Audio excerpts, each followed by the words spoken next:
reflection of God's grace. Lawmakers in Washington are fiercely debating comprehensive immigration reform, but it appears the public isn't closely following that debate. A Pew Research Center poll shows only 44% say they're following the debate closely, and 38% don't have an opinion on the Senate measure. Reverend Samuel Rodriguez sits on the evangelical immigration table. Recently, CBN's Heather Sells asked Reverend Rodriguez about the progress and the pitfalls on the path to immigration reform.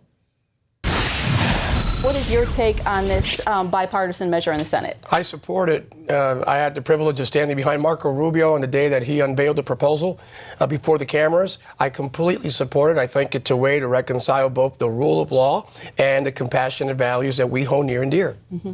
Now, some are suggesting, hey, we don't know if we can pass comprehensive reform. Let's take this piecemeal. What is your thought on that? The piecemeal idea that has been brought forth ever since McCain Kennedy, post McCain Kennedy, it won't work. Only a comprehensive strategy has any sort of viability. Democrats that right now control the Senate will support only a comprehensive plan, and the majority of Democrats, of course, and a limited amount of Republicans are inclined to support a comprehensive plan on the House side. Piecemeal won't work. It's not going to solve the problem of 11 million undocumented individuals currently in the country. Mm-hmm. And is that your main concern, is those 11 million? It is. That's the primary concern. We need to protect our borders. The sovereignty of our nation is at stake. There's a narco-trafficking war in northern Mexico. We have a right to protect our border. We don't want to provide amnesty. We need to integrate 11 million people. I'm a pastor.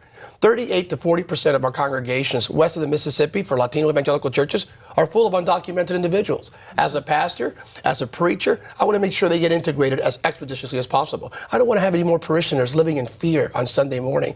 I want them to have hope and faith and provide some sort of avenue for their children to fulfill the American dream. Yeah, and that brings up the interesting attitude of evangelicals on this issue. You know, more and more evangelicals are rubbing shoulders with some of these undocumented folks. How are you seeing attitudes among evangelicals at this point in time on the issue of immigration reform? Radical change. From 2006, one of the groups, if not the group most vehemently opposed to immigration reform, white evangelicals. In 2013, 7 years later, this group is now leading the charge. I find it to be prophetic and biblical and just a wonderful thing. And it's happened through relationships. It hasn't happened through any sort of national media campaign, but through Latino evangelical pastors meeting with other pastors in their communities, and through these pastors looking at individuals through the optics of Matthew 25, welcoming the stranger. Tremendous change, and now white evangelicals are leading the charge for comprehensive immigration reform.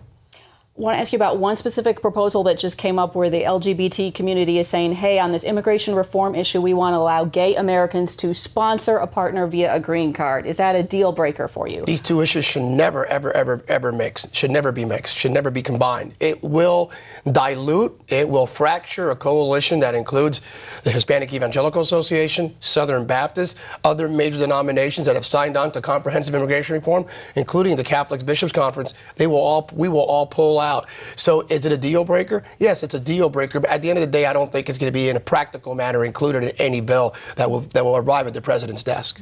Okay, and timeline-wise, momentum-wise, where do you see things going with this bill? You know, we're looking at between now and sometime in September, worst case scenario, early October at the president's desk, all things being equal. Senate, we're looking at passage in the Senate. The difficulty will be the House.